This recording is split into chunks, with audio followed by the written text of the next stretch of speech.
कछुआ उन लोगों को गुस्से के साथ घूरते हुए कहता है, तो दुश्मन मिल ही गए। कायर और कछुआ दोनों गुस्से के साथ डायना, युग, यामिनी और बिंदु को घूरे जा रहे थे। कछुआ और कायर अब कुछ कहते या करने की सोचते उससे पहले ही डायना हड़बड़ाहट के साथ अपने कदम आगे बढ़ाती है और अपनी पूरी जान लगाकर कायर और कछुए के हाथ से वो काली पॉलीथीन छीन लेती है जिसके अंदर बोतलें रखी हुई थी।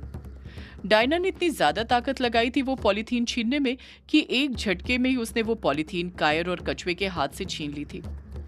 कायर गुस्से के साथ डायना से कहता है, मुझे बोतलें वापस कर डायन। इतना कहकर कायर और कछुआ दोनों वापस से डायना पर झपट्टा मारने के लिए तैयार होने लग जाते हैं। वो दोनों झपट्टा मारने ही वाले थे कि तभी युग अपनी शक्तियों का प्रयोग करता है। अपने दोनों हाथ सामने की ओर करके छोटा सा बवंडर बनाता है जिसे कायर और कछुए की तरफ कर देता है, जिस कारण वे दोनों तेजी के साथ उड़ते हुए पीछे की तरफ जाने लग जाते हैं और सीधे जाकर दीवार से टकराकर धड़ाम से नीचे गिर जाते हैं। उसी वक्त अभिमन्यु भी वहां पर आ जाता है और वहां के हालात देखकर वो समझ जाता है कि उसे आने में काफी देर हो चुकी है और प्लान बदल चुका है। अभिमन्यु तुरंत जाकर कायर के हाथ पैर पकड़ लेता है और युग भी फुर्ती के साथ कदम बढ़ाकर कछुए के हाथ पैर पकड़ लेता है। युग यामिनी और बिंदु की तरफ देखते हुए कसकर चीखते हुए कहता है, जल्दी करो यामिनी, बिंदु, अब तुम्हारी बारी है, प्लान को अंजाम दो। यामिनी और बिंदु भी फुर्ती के साथ कमरे के अंदर ही रखी रस्सी उठाती हैं और तेजी के साथ उससे कछुए और कायर को बांधने लग जाती हैं। यामिनी कछुए को बांधती है तो बिंदु कायर को। ये सब इतनी तेजी के साथ होता है कि कायर और कछुए को संभलने का मौका ही नहीं मिलता है और वो उन लोगों की गिरफ्त में आ जाते हैं। कछुआ उन लोगों को गुस्से के साथ घूरते हुए कहता है, छोड़ो, छोड़ो हमें, ये तुम सही नहीं कर रहे हो, तुम सबको इसकी सजा मिलेगी। काल स्वामी किसी को नहीं छोड़ेंगे, वो जरूर तुम्हें इसकी सजा देंगे। यामिनी भी कछुए को गुस्से के साथ घूरते हुए कहती है, सजा तो अब तुम्हारे उस काले साई को मिलेगी, उसके किए की। कायर हंसते हुए कहता है, सजा किसे मिलती है वो तो पता चल ही जाएगा, बस एक बार हमारे काल स्वामी को आने दो, वो तुम में से किसी को नहीं छोड़ेंगे, सबको मार देंगे। बिंदु तुरंत कायर के पास जाती है और रोते हुए कहती है, कायर, मेरे कायर, ये तुम्हें क्या हो गया है? कैसी बातें कर रहे हो? क्या तुमने मुझे नहीं पहचाना? मैं बिंदु हूं जिससे तुम प्यार करते थे। कायर बिंदु को देखते हुए कहता है, सही कहा बिंदु, मैं तुझसे प्यार करता था पर अब नहीं करता। अब मैं काल स्वामी का सेवक हूं, जीऊंगा भी उनके लिए, मरूंगा भी उनके लिए। बिंदु कायर के गालों को छूते हुए कहती है, ऐसा मत बोलो कायर, अपने आप को पहचानो। कायर उसी वक्त अपना सिर हल्का सा टेढ़ा करता है और बिंदु की उंगलियों को कसकर चबा लेता है। बिंदु दर्द से कराहते हुए चीखती है, आह, आह, आह। यामिनी तुरंत आगे बढ़ती है और बिंदु को पीछे खींचते हुए कहती है, इनसे दूर रहो बिंदु, ये अभी भी उस काले साए के वश में है। मैंने तुमसे कहा था ना कि अपने जज्बातों पर काबू रखो। अभिमन्यु हड़बड़ाहट के साथ डायना से कहता है, अपना काम शुरू करो डायना, हमारे पास वक्त बहुत कम है। बाहर मुर्दों की सेना आ चुकी है जिनसे चैटर्जी अकेला लड़ रहा है, मुझे उसके पास भी जाना है। कछुआ हंसते हुए कहता है, तुम सब मरने वाले हो, कोई नहीं बचने वाला। अभी तो बस हमारी सेना आई है, अभी तो हमारे काल स्वामी भी आएंगे। इसलिए तुम सबकी भलाई इसी में है कि हमारी तरफ आ जाओ, हमारा साथ दो। हम वादा करते हैं कि काल स्वामी से विनती करके तुम्हारी जान बख्शने के लिए बोल देंगे। युग तुरंत डायना के पास जाता है और उससे वो पॉलीथीन मांगते हुए कहता है, लाओ डायना, ये पॉलीथीन तुम मुझे दे दो, तुम वशीकरण तोड़ने की प्रक्रिया शुरू करो। डायना युग को गुस्से के साथ घूरती है। वो युग पर यकीन ही नहीं कर पाती है और उसके बगल में ही खड़े अभिमन्यु के हाथ में वो दोनों पॉलीथीन थमा देती है, साथ में अपना एकास्त्र भी। अभिमन्यु एकास्त्र के साथ ही उन पॉलीथीन को भी पकड़ लेता है। डायना का ये बर्ताव युग को बहुत अजीब लगता है पर वो कुछ नहीं कहता है, चुपचाप ही खड़े रहता है। डायना अगले ही पल कमरे के अंदर रखे टेबल के पास जाती है जिस पर टाइपराइटर रखा हुआ था। उसी टाइपराइटर के बगल में दो कांच के कटोरे रखे हुए थे जिसके अंदर पहले से पानी भरा हुआ था और उसी पानी के अंदर एक एक सफेद मोती डूबा हुआ था। ऐसा लग रहा था जैसे डायना ने पहले से ही ये कटोरे तैयार करके रखे हुए थे। डायना उन कटोरों को लेकर कायर और कछुए के पास आ जाती है। डायना कायर और कछुए को देखते हुए कहती है, तुम्हारी काल स्वामी को खून बहाने का बहुत शौक है ना? आज तुम्हारा और तुम्हारी काल स्वामी दोनों का ये खून बहाने का शौक खत्म होने वाला है। जैसे ही डायना ये बात बोलती है, कायर और कछुआ घबराने लग जाते हैं। कछुआ डरते हुए कहता है, ए डायन, ये तू क्या करने जा रही है? दूर रह हमसे, दूर हट, हमारे पास मत आ। कायर भी बोल पड़ता है, तूने सुना नहीं कछुआ ने क्या कहा? दूर हट हमसे, हमारे पास मत आ, हमें जाने दे डायन, हमारे साथ कुछ मत कर, हमारे काल स्वामी तुझे छोड़ेंगे नहीं। डायना कायर और कछुए की बातों पर बिल्कुल भी ध्यान नहीं देती है। वो मन ही मन मंत्र पढ़ने लग जाती है। जैसे ही वो मंत्र पूरा पढ़ती है, वो यामिनी की तरफ देखने लग जाती है जैसे वो कोई इशारा हो। यामिनी कमरे के अंदर ही रखा चाकू अपने हाथ में उठा लेती है और अपने कदम कायर और कछुए के पास बढ़ाने लग जाती है। ये देखकर कायर और कछुआ और ज्यादा घबरा जाते हैं। यामिनी कछुए का उल्टा हाथ अपने हाथ में रखने लग जाती है। कछुआ अपना हाथ झटकारने की कोशिश करते हुए कसकर चीखता है, ये क्या कर रही है तू यामिनी? छोड़ मेरा हाथ। यामिनी फिर डायना की तरफ देखती है और डायना फिर इशारा करती है। यामिनी उस चाकू से कछुए के अंगूठे पर सीधी खरोंच मार देती है। वो दर्द से करा उठता है, पर यामिनी ने उतनी कसकर खरोंच नहीं मारी थी जितनी कसकर कछुआ चीखा था। खरोंच लगने के कारण कछुए के अंगूठे से खून निकलने लग जाता है। जैसे ही वो खून की बूंद नीचे गिरने वाली होती है, डायना पानी भरा कटोरा आगे कर लेती है और वो खून की बूंद उस कटोरे में गिर जाती है। पूरा सफेद पानी लाल हो जाता है। जैसे ही युग कछुए के अंगूठे से खून निकलते हुए देखता है, उसे कुछ होने लग जाता है।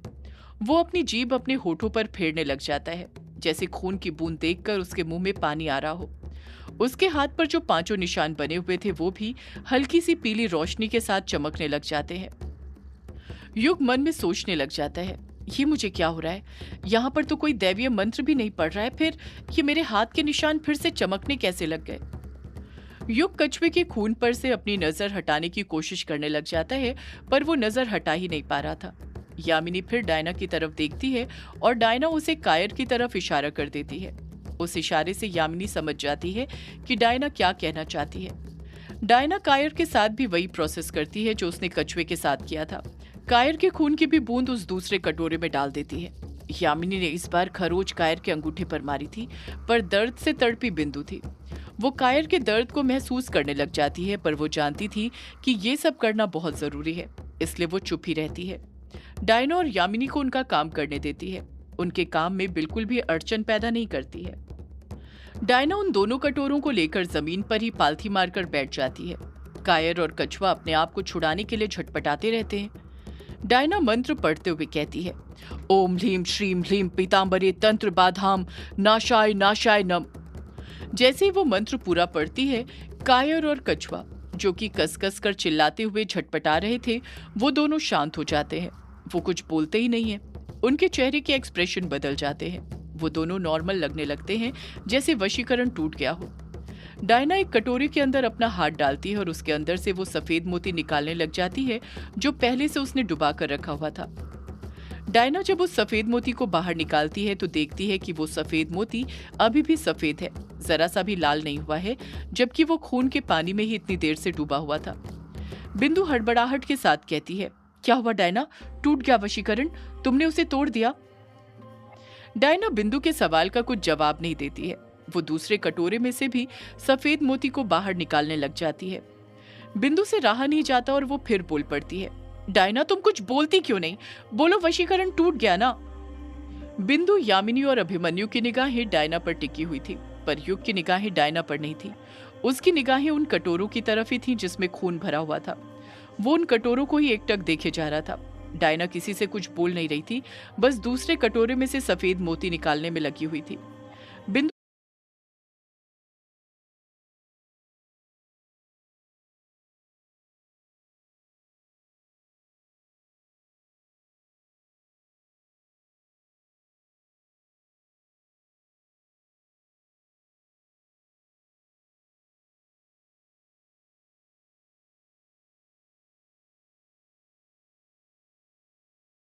फिर डायना बोलो ना, टूट गया ना वशीकरण? से कायर प्यार भरी आवाज के साथ बिंदु को पुकारते हुए कहता है, बिंदु, मेरी बिंदु।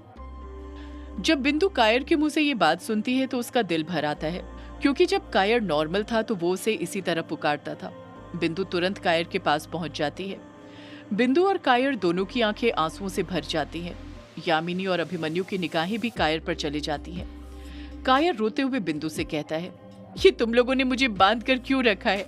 मेरे साथ ऐसा अत्याचार मत करो बिंदु। मैं तुमसे प्यार करता हूँ, बहुत प्यार। मैं बिल्कुल ठीक हूँ। कछुआ भी बोल पड़ता है, हाँ बिंदु, मैं भी ठीक हो गया हूँ। तुम तो हमारी अच्छी दोस्त हो। तुम्हें पता है हमने कभी किसी का कुछ बुरा नहीं किया, फिर तुमने हमें इस तरह क्यों बांध कर रखा हुआ है?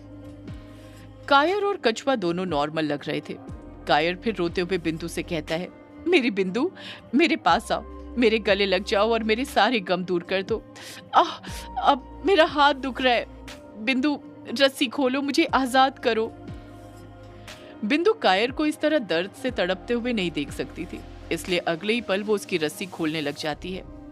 बाकी सबको भी कायर और कछुए का बर्ताव नॉर्मल ही लगता है, इसलिए उसे रस्सी खोलने से कोई नहीं रोकता है। वो रस्सी बिंदु ने ही बांधी थी, इसलिए वो उसे जल्दी से खोल लेती है। कायर की रस्सी खुलते ही वो उठकर खड़ा हो जाता है। कछुआ भी हड़बड़ाहट के साथ बोल पड़ता है, मेरी भी रस्सी खोलो बिंदु, मैं तुम्हारा दोस्त हूँ। कछुआ। कायर कहता है, हाँ बिंदु, इसकी भी रस्सी खोल दो। तुम कछुए को इस तरह कैसे बांध सकती हो? बिंदु और कायर दोनों मिलकर कछुए की रस्सी खोलने लग जाते हैं। अभिमन्यु तो ये देखकर बहुत खुश होता है कि उसके दोनों दोस्त ठीक हो गए हैं और पहले की तरह अच्छा बर्ताव कर रहे हैं। पर डायना का उन पर ध्यान ही नहीं था। वो तो बस दूसरे कटोरे में से मोती निकालने में लगी हुई थी, जो अब जाकर उसके हाथ में आ गया था। जब डायना उस मोती को बाहर निकालती है तो देखती है कि वो दूसरा मोती भी सफेद है, उस पर भी कुछ नहीं हुआ है। डायना कुछ घबराते हुए मन में सोचने लग जाती है, बंधुआवश वशीकरण तोड़ के अनुसार तो मंत्र पढ़ते ही सफेद मोती को काला पड़ जाना चाहिए था। सारी काली शक्तियां कायर और कछुए के खून के साथ इस मोती के अंदर आ जानी चाहिए थी, पर यह मोती तो अभी तक वैसे का वैसा ही है। ऐसा कैसे हो सकता है? इसका मतलब। इतना कहकर डायना कसकर चिल्लाते हुए बिंदु से कहती है, नहीं बिंदु, रस्सी मत खोलना। डायना की आवाज कमरे के अंदर गूंजने लग जाती है, पर उसे ये बात कहने में काफी देर हो गई थी। अब तक तो उसने कछुए की रस्सी भी खोल दी थी और वो आजाद हो गया था। डायना के चीखने के कारण युग का ध्यान भी खून के बर्तन पर से हटकर कायर कछुए पर चले जाता है। युग, यामिनी, अभिमन्यु या डायना में से कोई कुछ करता उससे पहले ही कछुआ फुर्ती के साथ अपनी जेब में से अपना नाखून बाहर निकालता है। मंत्र पढ़ते हुए उसे लंबी सी तलवार में बदलता है और बिंदु की पीठ अपनी तरफ करते हुए उसकी गर्दन पर वो तलवार रख देता है। जैसे ही बिंदु कछुए के कब्जे में आती है, कछुआ और कायर दोनों कसकस कर हंसने लग जाते हैं, पर बाकी सबके होश उड़ जाते हैं। कायर कसकर हंसते हुए कहता है, जब खाली जाए लड़की पर सारे वार तो कर देना तू उस पर इमोशनल अत्याचार। कछुआ भी हंसते हुए कहता है, बाजी पलट गई। बिंदु इतना ज्यादा डर जाती है कि अब वो डर के कारण कुछ बोल ही नहीं पाती है। बस उसके हाथ पैर डर के कारण कांपते रहते हैं। अभिमन्यु डायना पर गुस्सा करते हुए कहता है, डायना, तुमने वशीकरण अभी तक तोड़ा क्यों नहीं? डायना कुछ हिचकिचाते हुए अभिमन्यु से कहती है, मैंने तो पूरी प्रक्रिया कर दी है अभी, पर वशीकरण टूटा ही नहीं। यामिनी डायना से पूछती है, वशीकरण टूटा नहीं पर कैसे? डायना कहती है, शायद उस काले साई ने इन दोनों पर बंधुआवश वशीकरण किया ही नहीं है, कोई सा दूसरा वशीकरण किया है। अभिमन्यु गुस्से के साथ कहता है, पर उस दिन तो तुम बड़े कॉन्फिडेंस के साथ कह रही थी कि उस काले साई ने बंधुआवश वशीकरण किया है, तो फिर अब क्या हुआ?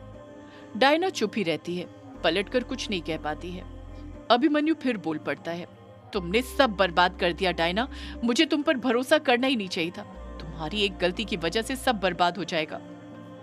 कछुआ हंसते हुए कहता है, तूने एक डायन पर भरोसा कर भी कैसे लिया अभिमन्यु? तू ये बात कैसे भूल सकता है? एक डायन कभी किसी की सगी नहीं होती, अपने अपनों की भी नहीं। डायना अपने आप पर बहुत शर्मिंदा थी। उसके खुद समझ नहीं आ रहा था उससे इतनी बड़ी गलती कैसे हो सकती है। वो जानती थी कि अभिमन्यु को उससे कई सारी उम्मीदें थी और आज उसने वो सारी उम्मीदें तोड़ दी हैं। वो खुद अपने आप पर शर्मिंदा थी।